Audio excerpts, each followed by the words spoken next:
तो लोगों को आपने सुना। इस वक्त डॉक्टर संजीव बगई हमारे साथ जुड़ चुके हैं, जो पद्मश्री विजेता हैं। डॉक्टर संजीव, आपका बहुत स्वागत है। सबसे पहले तो मैं आपको बहुत बधाई देना चाहूंगी, हमारे उन तमाम साइंटिस्ट, उन रिसर्चर्स को बधाई देना चाहूंगी जिनकी 11 महीने की मेहनत रंग लाई है। आपकी इस पर प्रतिक्रिया?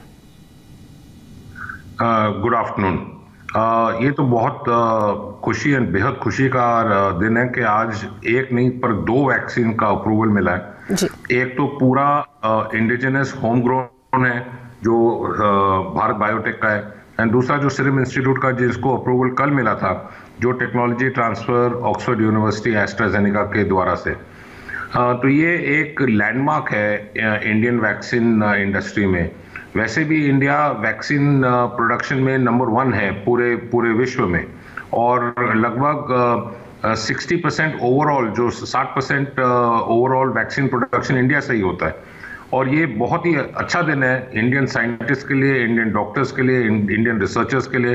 एंड ये एक स्पेशल कॉन्ग्रेचुलेशंस है इंडियन गवर्नमेंट को, जिसने इस पूरे वेंचर सपोर्ट किया दिल से, और इस मकाम तक लिया है कि 10 महीने के अंदर अंदर जो चीज पहले 10 साल लगती थी, 10 महीने के अंदर अंदर हमारे एक नहीं पर 2 वैक्सीन है इंडियन पॉपुलेशन के लिए। बिल्कुल, लेकिन इन्हीं तमाम अच्छी चीजों के बीच जो खबरें सामने आ रही है, चाहे हम सपा की बात करें, चाहे हम कांग्रेस के नेताओं की बात करें, वो इस वैक्सीन पर, उन साइंटिस्ट की मेहनत पर, उन रिसर्चर्स की मेहनत पर सवाल उठा रहे हैं जिन्होंने दिन रात एक कर दिया, तरह तरह की भ्रम भ्रांतियां फैला रहे हैं। ये एक्चुअली जहां भी कोई चीज अच्छी होती है वहां पॉलिटिक्स तो अंदर आ टपकता ही है, पर इस चीज में पॉलिटिक्स का कोई ना जगह है, ना रोल है, ना दायरा है, ना मारे है। ये कंप्लीटली ए पॉलिटिकल चीज है। ये जो वैक्सीन और ये जो साइंटिस्ट की डिस्कवरीज है और जो लगन है, मेहनत है, ये इंडिया के लिए है। ये कोई पॉलिटिकल पार्टी को बिलोंग नहीं करती।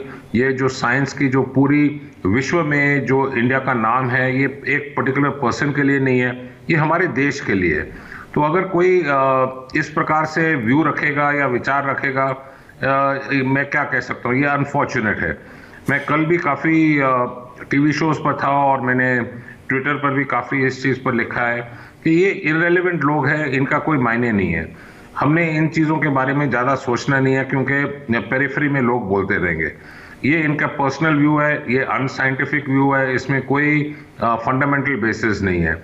वो पुराने ज़माने में एक अच्छा गाना था, लोग तो कुछ भी कहेंगे, लोगों का काम है कहना। हमने अपना फोकस नहीं छोड़ना, हमने अपना एम नहीं छोड़ना।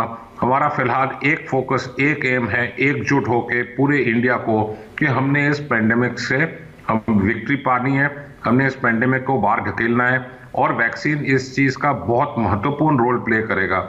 और कोई भी जो डिस्ट्रस्ट या रॉन्ग इन्फॉर्मेशन या अफवाहें फैलाएगा, एक्चुअली ये पनिशेबल है, ये बहुत गलत चीज़ है, ये नहीं टॉलरेट करनी चाहिए।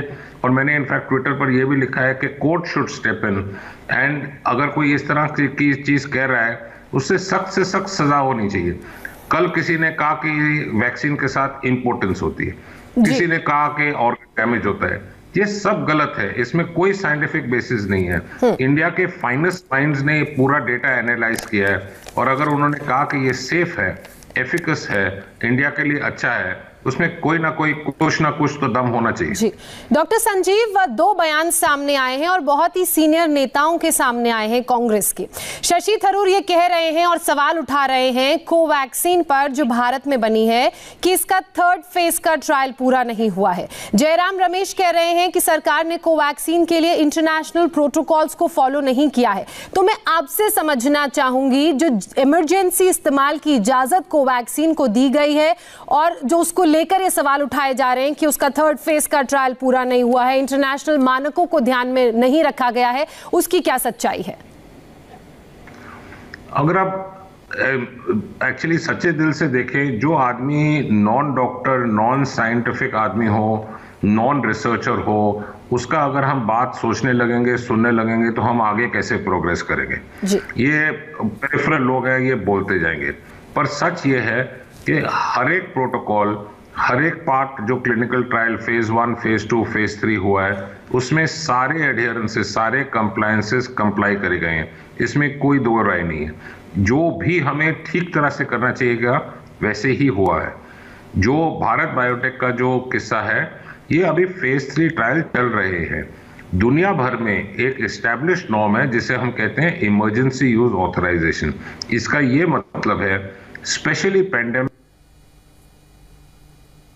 सर्कमस्टांसेस हो, जो ड्रग से 0 to 100 नहीं पहुंच सकी क्लिनिकल रिसर्च में, बट 0 to 70 या 0 to 80 तक पहुंच चुकी है और सेफ है, एफिकस है, कोई साइड इफेक्ट नहीं है, उसको हम फास्ट ट्रैक करके यूज करना शुरू कर सकते हैं। उसे हम इमरजेंसी ऑथराइजेशन कहते हैं। और साइमल्टेनियसली क्या इसका इस्तेमाल जो थर्ड फेज का ट्रायल है, जो बाकी ट्रायल्स हैं, वो भी चलता रहेगा? और कितनी इफेक्टिव है ये, खासकर कोवैक्सीन? आपने बिल्कुल सही कहा है। इसे हम रिस्ट्रिक्टेड यूज कहते हैं। रिस्ट्रिक्टेड यूज का ये मतलब है कि इसका इम्प्लीमेंटेशन होने के बाद भी, इस्तेमाल होने के बाद भी, जो भी लोगों को ये वैक्सीन लगेगा उनकी मॉनिटरिंग कंटिन्यू रहेगी। हमारा इस पूरी चीज में 4 मकसद होते हैं वैक्सीन के। पहला, कि लाया जा रहा है मार्केट में, इसका ये मतलब नहीं है कि वो अनसेफ है। उसका ये मतलब है कि हम उसको रिस्ट्रिक्टेड यूज करेंगे, हम उसको ठीक ठाक यूज करेंगे और जिस पर यूज किया है उसका मॉनिटरिंग कंटिन्यू रहेगा। कोई सीरियस साइड इफेक्ट नहीं है। जी, तो बिल्कुल डॉक्टर संजीव बगई को हम सुन रहे थे। डॉक्टर साहब, आप हमारे साथ जुड़े, ये तमाम जानकारियां, बहुत महत्वपूर्ण जानकारियां जो आपने साझा की, उसके लिए बहुत शुक्रिया। डॉक्टर संजीव ने जो बातें कही कि जिस तरीके से अगर हम कोवैक्सीन की बात करें तो इसे इमरजेंसी यूजेज के लिए मंजूरी दी गई है और साइमल्टेनियसली जो ट्रायल है वो भी चलता रहेगा, तो इसलिए जो भी भ्रम भ्रांतियां फैलाई जा रही हैं उससे आपको बचने की जरूरत है, क्योंकि अगर drugs controller general of India ने इसे अप्रूवल दिया है तो सारे पैरामीटर्स को देखकर ही अप्रूवल दिया होगा। फिलहाल हमारे लिए वक्त एक छोटे से ब्रेक का है।